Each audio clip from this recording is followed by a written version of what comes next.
Friends, this is Kalyani blog. నేను బాగున్నాను, మీరు అందరు బాగున్నారా? నేను చాలా రోజుల తర్వాత వీడియోలోకి వచ్చాను. బట్ ఎందుకు అంటే మా పాప కొద్దిగా ఫీవర్ ఇష్యూగా ఉంది, హాస్పిటల్లో అడ్మిట్ అయింది. అవన్నీ పెడతా అంటే మా ఇంట్లో ఒప్పుకోలేదు కాబట్టి నేను పెట్టలేదు. 3-4 days హాస్పిటల్లో అడ్మిట్ అయింది, అందుకని నేను పెట్టలేదు. నాకు కూడా కొంచెం ఆమె అలా ఉండేసరికి చేయబుద్ధి కాలేదు, గ్యాప్ వచ్చింది. నేను ఇప్పుడు ఎందుకు ఏ టాపిక్ మీద మాట్లాడాల్సి వస్తుంది అంటే, నాకు మా పాపకి బాగా లేకపోతేనే ప్రతి ఒక్క పేరెంట్ అంతే, ఎవరి పిల్లలు బాగాలేదు అంటే చాలా ఫీల్ అయ్యే రోజులు ఇప్పుడులో. వాళ్ళకి ఎట్లా చేతిలో వస్తుందో నాకు అర్థం అవ్వట్లేదు. పిల్లల్ని చంపుకోవడానికి అంత దారుణం. పిల్లలు ఏం చేశారు, మీకు బతకడానికి ఇష్టం లేకపోతే మీరు చచ్చిపోండి. అన్యాయంగా పిల్లలను చంపడం ఎందుకు చెప్పండి? First class, second class, nursery, మీకు ఈ భూమి మీద ఉండే అధికారం మీకు లేనప్పుడు మీరు చనిపోయండి. అర్థమైందా? అంటే పిల్లల జోలికి రాకండి ఎవరు. ఇది ఎంతవరకు ఎందుకు అంటే, నాకు చాలా రోజుల నుంచి తీద్దామని నేను అనుకున్నాను. బట్ కొంచెం నా పరిస్థితి బాగాలేక నేను తీయలేదు అనమాట.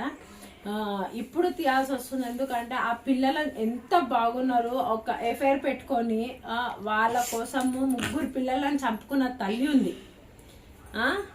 మరి పోనీ వాడిని వదిలేసి మంచి భర్త మంచిగా ఉన్నాడు, పిల్లలు బాగున్నారు, వాళ్ళని చూస్తూ వాళ్ళతో మంచిగా ఉండొచ్చు కదా.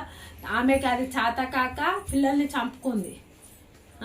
మళ్ళీ తర్వాత తండ్రి పిల్లల్ని చంపేస్తాడు, వీళ్ళకి భూమి మీద బతికేది లేక. మళ్ళీ మొన్న తల్లి కూడా సేమ్ ఇదే సిచ్యువేషన్స్. ఇప్పుడు ఏమైపోతుందంటే, అంతకుముందు ఈ ఎఫ్ఐఆర్లు పెట్టుకొని భర్తని కాదని చెప్పి భార్య చనిపోతుంది. ఎఫ్ఐఆర్ పెట్టుకొని భర్త కాదని చెప్పేసి ఇంకోటితో తిరగడం కాకుండా భర్తను చంపేస్తున్నారు. భర్త కూడా ఇంకో దాంతో ఎఫ్ఐఆర్ పెట్టుకొని భార్యను చంపేస్తున్నారు. ఎందుకు అలాంటి చేస్తున్నారు చెప్పండి? దానివల్ల ఏమవుతుందంటే, మీరు ఏం సఫర్ అవ్వట్లేదు, పిల్లలు సఫర్ అవుతున్నారు. అర్థమైందా? మీకేంటి, మీరు హ్యాపీగా మంచిగా ఉంటున్నారు, కానీ పిల్లలు సఫర్ అవుతున్నారు. ఇప్పుడు మీ మోజుకే మీకో చేస్తున్నారు, ఓకే, కానీ దానివల్ల పిల్లలకి ఎంత ఎఫెక్ట్ అవుతుందో మీకు తెలుస్తుందా? తెలియదు. మీకు కావాల్సింది ఎఫ్ఐఆర్. వాడితో హ్యాపీగా ఉన్నామా చాలు. టైం వచ్చిన వరకే. ఆ టైంలో ఆ పిల్లలు కూడా మీకు అడ్డు అవుతున్నారు. ఎందుకండి అలా చేస్తున్నారు? ఎందుకు మంచిగా లైఫ్ పెళ్లి చేసుకుంటున్నారు, భార్య పిల్లలు హ్యాపీగా ఉండొచ్చు కదా. ఎందుకు అలాంటి అన్ని చేసుకుంటున్నారు? మీకు ఏమన్నా కావాలంటే మీ హస్బెండ్తో కూర్చొని మాట్లాడుకోండి, లేదా హస్బెండ్ మీ వైఫ్తో కూర్చొని మాట్లాడుకోండి. మీరు చేసుకునేది వల్ల అన్యాయమైన పిల్లలు చనిపోతున్నారు కదా, ఎరగని పిల్లలు చనిపోతున్నారు కదా. వాళ్ళకి ఇంకెంత లైఫ్ ఉంది చెప్పండి. 3 చనిపోయారు. 3లో లాస్ట్ ఎందుకు చెప్పండి? అది లేకపోతే లైఫ్ లేదా చెప్పండి? లస్ట్ లేకపోతే లైఫ్ లేదా? అదే మీ వైఫ్ దగ్గర దొరుకుతుంది, అదే మీ హస్బెండ్ దగ్గర దొరుకుతుంది. మీ లస్ట్ కోసం పిల్లల లైఫ్ పాడు చేయకండి దయచేసి. నాకు ఈ విషయంలో చాలా మందికి పిల్లలు పుట్టని వాళ్ళు ఉన్నారు, బయటికి వెళ్ళి పెంచుకుందామన్నా దొరకని పిల్లలు ఉన్నారు. చాలా మంది బయట సఫర్ అవుతున్నారు అండి. ఆ దేవుడు కూడా మీలాంటి వాళ్ళకి ఎందుకు పిల్లలు ఇస్తున్నారో నాకు అర్థం అవ్వట్లేదు. మీకు నచ్చిందో నచ్చలేదో నాకైతే తెలియదు. ఏంటంటే నా ఫ్యామిలీ మెంబర్స్తోని నేను షేర్ చేసుకుందామని చెప్పేసి ఇదొక్కటి వీడియో చేస్తున్నాను నేను.